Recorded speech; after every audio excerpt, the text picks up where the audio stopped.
नमस्ते दोस्तों, श्री कृष्ण ने बताया कर्मों का फल तो भोगना ही पड़ेगा। दोस्तों, एक बार की बात है कि सुभद्रा ने भगवान श्री कृष्ण के पास जाती है और पूछती है कि भैया, आज मेरे मन में एक प्रश्न उठ रहा है। यदि आप मेरे इस प्रश्न के उत्तर देकर आप मुझे संतुष्ट करेंगे तो मेरे मन को बहुत ही शांति मिलेगी। तब भगवान श्री कृष्ण कहते हैं, हे सुभद्रा, आखिर तुम्हारे मन में कौन सा एक प्रश्न है? तो सुभद्रा कहती है, क्या कर्मों का फल सभी व्यक्ति को भोगना पड़ता है? सुभद्रा की बात को सुनते हुए मुस्कुराते हुए भगवान श्री कृष्ण कहने लगे, हे सुभद्रा, कर्मों का फल अवश्य ही भुगतना पड़ता है, क्योंकि मनुष्य ही अच्छे और बुरे कर्म करता है, पशु नहीं। इसीलिए हमें अपने कर्मों का फल अवश्य भुगतना पड़ेगा, चाहे देर हो या सवेर। कर्म सिर्फ हमें भुगतने ही पड़ेंगे। इसीलिए कर्म करने से पहले एक बार अवश्य सोचें, क्या मैं ये सही कर रहा हूँ? अगर कर्म करने से पहले अच्छे से सोच ले तो शायद हम बुरा कर्म करने से बच सकते हैं। अगर आपने अपने आप को बचा लिया तो सजा से भी बचा लिया। आपने बुरा कर्म कर लिया तो एक न एक दिन भगवान अवश्य सजा देगा।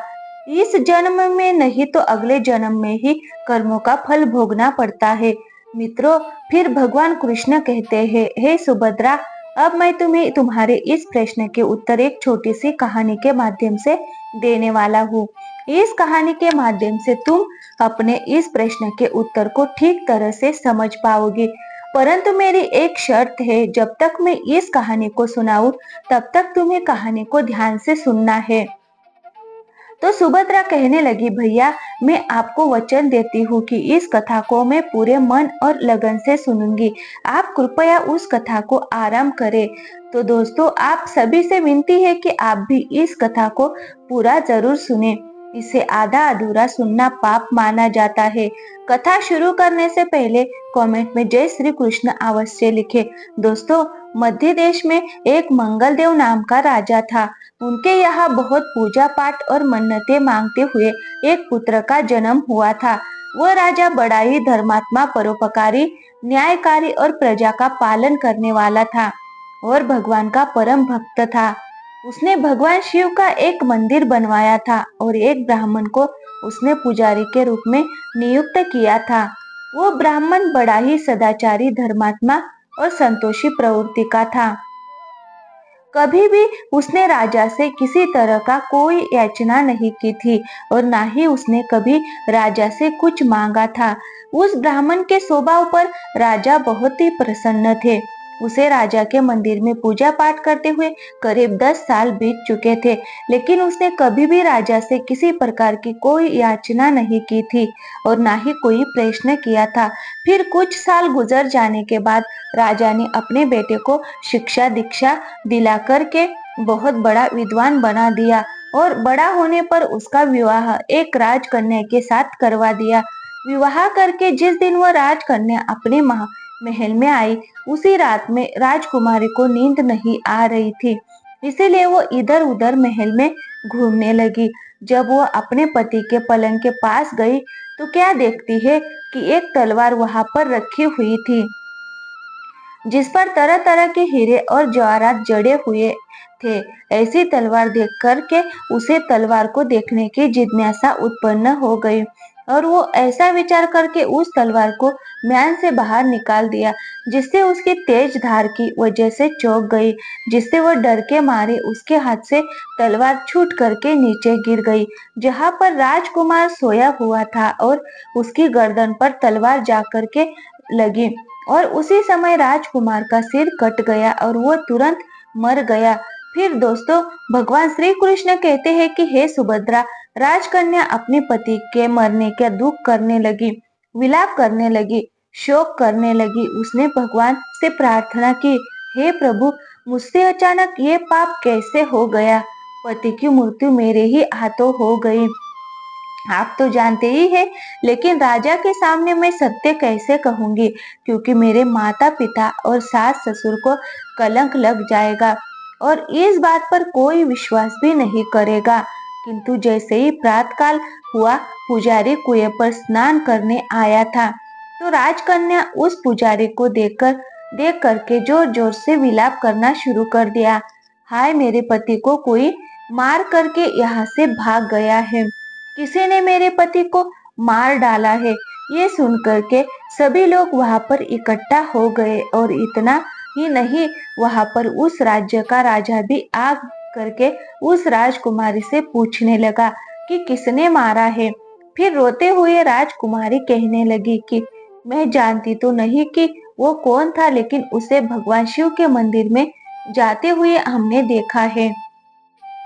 फिर बिना देरी करते हुए वहां पर उपस्थित भी भगवान शिव के मंदिर में गए तो उन्होंने देखा कि वहां पर एक ब्राह्मण पूजा कर रहा था। फिर उस पुजारी ब्राह्मण को पूजा करते ही ब्राह्मण को पकड़ लिया और पूछा कि बता, तूने राजकुमार को क्यों मारा। फिर ब्राह्मण ने अचंभित होकर बोला, आप लोग मुझे ऐसे इल्जाम क्यों लगा रहे हैं, बिना किसी को जाने हुए। मैं तो जानता भी नहीं कि राजकुमार की मृत्यु हुई है, और भला मैं कैसे मार सकता हूँ। किंतु ऐसे अवसर पर ब्राह्मण की कोई बात नहीं सुनता था।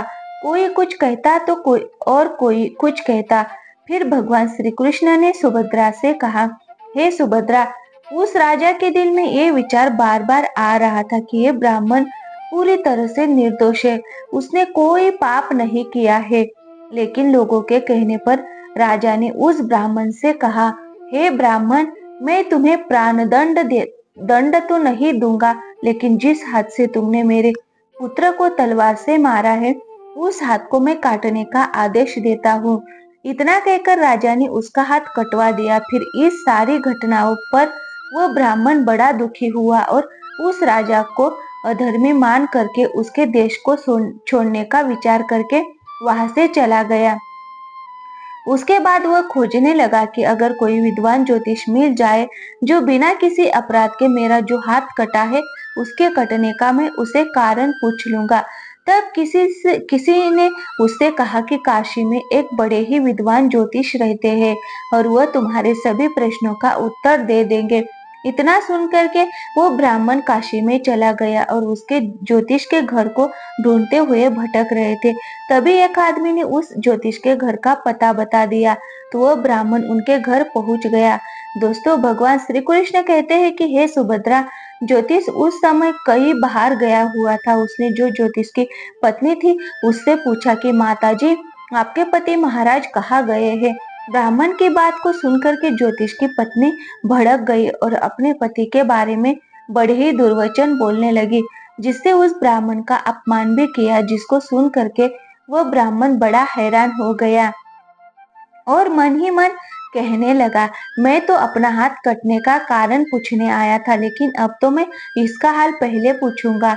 इतने में ज्योतिष महाराज जो थे वो भी आ गए और घर में प्रवेश करते ही उस ब्राह्मणी ने अनेक तरह के कटु वचन कह करके उनका तिरस्कार किया। लेकिन जो ज्योतिष महाराज थे अपनी पत्नी की बात को सुन करके वो चुप रहे और अपनी स्त्री को उन्होंने कुछ नहीं कहा। इसके बाद वह अपनी गद्दी पर जाकर के बैठे और ब्राह्मण को देख करके ज्योतिष ने उनसे कहा कि कहिए ब्राह्मण देव, आपका कैसे यहाँ आगमन हुआ। फिर उस ब्राह्मण ने कहा कि आया तो था मैं अपने बारे में पूछने के लिए, लेकिन पहले आप अपना हाल बताइए कि आपकी पत्नी अपनी जुबान से आपका इतना तिरस्कार क्यों करती है, आपको इतना भला बुरा क्यों कहती है जो किसी से नहीं सहा जाता। आप कैसे उसे सहन कर लेते हैं, इसका क्या कारण है। इतना सुन करके वो जोशी महाराज जो थे वो कहने लगे कि ये जो मेरी स्त्री तिरस्कार है ये मेरी स्त्री की नहीं है, ये मेरा कर्म है।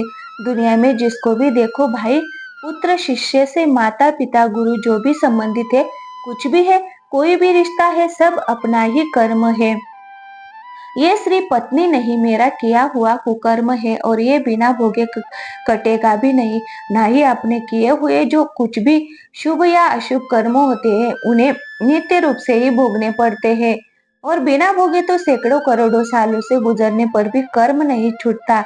इसीलिए मैं अपने कर्म को खुशी खुशी भोग रहा हूँ और अपनी स्त्री की यातना को भी बर्दाश्त कर रहा हूँ, ताकि अगले जन्म में इस कर्म का फल मुझे ना भुगतना पड़े। फिर उस ब्राह्मण ने कहा कि महाराज, आपने ऐसा कौन सा कर्म किया था जिससे ऐसी पत्नी आपको मिली। फिर ज्योतिष ने कहा कि ये हमारे पिछले जन्म की कहानी है। मैं पिछले जन्म में कौवा था और मेरी पत्नी एक गदही थी। इसकी पीठ पर एक घाव था जो एक फोड़ा बन चुका था। वो फोड़े की पीड़ा से बहुत दुखी थी और बहुत कमजोर भी हो गई थी। मेरा स्वभाव बड़ा ही दुष्ट था, इसीलिए मैं उसके फोड़े में चोंच मार मार करके इसे दुखी करता था। जब दर्द के कारण ये तड़पती तो देख करके मैं बहुत प्रसन्न होता था। मेरे डर के कारण ये सहसा बाहर नहीं निकलती थी, किंतु मैं इसको ढूंढता हुआ फिरा करता था। ये जहां भी मिल जाती मैं वही इसके खोड़े पर टोट मारता और इसे दुखी करता था। आखिर मेरे द्वारा बहुत सताए जाने पर ये त्रस्त हो गई और ये गांव से कई मील दूर जंगल में चली गई। वहां गंगा जी के किनारे एक घना जंगल था और उसी जंगल में ये रहने लगी। वन में हरा हरा घास खा करके और मेरी चोटों से बच के ये सुखी पूर्वक रहने लगी, अपना जीवन व्यतीत करने लगी। लेकिन मैं इसके बिना नहीं रह सकता था। इसको ढूंढते ढूंढते मैं भी उसी वन में जा करके पहुंच गया और वहां इसे देखते ही इसकी पीठ पर जोर जोर से टोट मारने लगा।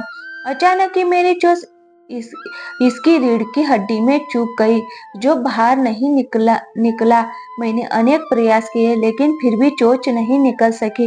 फिर वह किसी भी तरह से पानी के भय से ये दुष्ट मुझे छोड़ देगा, ऐसा विचार करके ये गंगा में प्रवेश कर गई, लेकिन वहां भी मैं अपनी चोट नहीं निकाल पाया। अंत में वह गहरे प्रवाह में प्रवेश कर गई, जिससे गंगा का प्रवाह उस समय बहुत ही तेज था और तेज होने के कारण हम दोनों ही उसमें बह गए और बीच में ही मर गए। तब गंगा के प्रभाव से ये ब्राह्मणी बनी और मैं बड़ा अभागा जोशी बना, जिससे मैं भी अपने पूर्व जन्म के कर्मों का फल समझ करके इसे सहता रहूंगा और इसका दोष नहीं मानूंगा, क्योंकि ये सब मेरे किए हुए कर्मों का ही फल है। इसीलिए मैं शांत रहता हूँ। फिर मित्रों, भगवान श्री कृष्ण कहते हैं कि हे सुभद्रा, जब ज्योतिष ने कहा अब तुम अपना प्रश्न पूछो, तब उस ब्राह्मण ने अपना वह सारा समाचार सुनाया। तब ज्योतिष ने कहा कि राजा ने आपका हाथ नहीं कटवाया है, ये आपके कर्म ने ही आपका हाथ कटवा दिया है। पूर्व जन्म में आप एक तपस्वी थे और राजकन्या वो एक गाय थी और राजकुमार जो था वो एक पारधी था। जब पारधी गाय को मारने लगा, उधर कोई गाय तो नहीं गई ऐसा पूछने लगा, किंतु आपने कठोर उस समय व्रत धारण कर रखा था। आप कभी झूठ नहीं बोलेंगे। जिस तरफ गाय गई थी उस तरफ जाने का आपने हाथ से इशारा कर दिया। फिर वह जो कसाई था उस गाय को उसने मार डाला और वह गंगा किनारे उसकी चमड़ी निकाल ही रहा था। इतने में ही जंगल से एक वाघ निकला और उसने गाय कसाई दोनों को खा करके जंगल में वो वापस चला गया। गाय और उस कसाई दोनों की हड्डियां गंगा जी में बह गई। फिर दोस्तों, भगवान श्री कृष्ण कहते हैं कि हे सुभद्रा, गंगा जी के पुण्य के प्रभाव से कसाई को राजकुमार तथा गाय को राजकन्या का जन्म मिला और पिछले जन्म में किए हुए उस कर्म ने एक रात्रि के लिए उन दोनों को एक साथ मिला दिया, क्योंकि कसाई ने गाय को चाकू से मारा था। इसी कारण राजकन्या के हाथों से तलवार गिरने से राजकुमार का सिर कट गया और वो मर गया। इस तरह से कर्म अपना फल दे करके निवृत्त हो गया। तुमने जो हाथ का इशारा करके कर्म किया था, उसी पाप कर्म ने ही तुम्हारा हाथ कटवा दिया। इससे तुम्हारा ही दोष और यही कर्म का फल है। ऐसा निश्चय करके अब तुम सुख पूर्वक रहो, क्योंकि कर्म का भोग कभी भी मिटता नहीं है। भगवान श्री कृष्ण जी ने भी गीता में कहा है, कर्मों को ही सबसे उत्तम बताया है, क्योंकि कर्म ही हमारे भाग्य का निर्माण करते हैं। अगर हम अच्छे कर्म करेंगे तो हमारे साथ अच्छा होगा, अगर हम बुरे कर्म करेंगे तो हमारे साथ बुराई होगा। भगवान की न्याय व्यवस्था बहुत ही ज्यादा सुदृढ़ है। कर्म का फल अच्छे कार्य करने वालों को अच्छा और बुरे कर्म करने वालों को बुरा फल अवश्य ही भोगना पड़ेगा। भगवान की देर भले ही हो जाए मगर अंधेर हो ही नहीं सकता। जिसको आप देर समझते हैं वो देर भी नहीं है। दोस्तों, मैं आशा करती हूँ कि आपको ये कथा पसंद आई होगी। यदि कथा पसंद आई होगी तो प्लीज हमारे चैनल को सब्सक्राइब जरूर कीजिए। थैंक यू, धन्यवाद दोस्तों।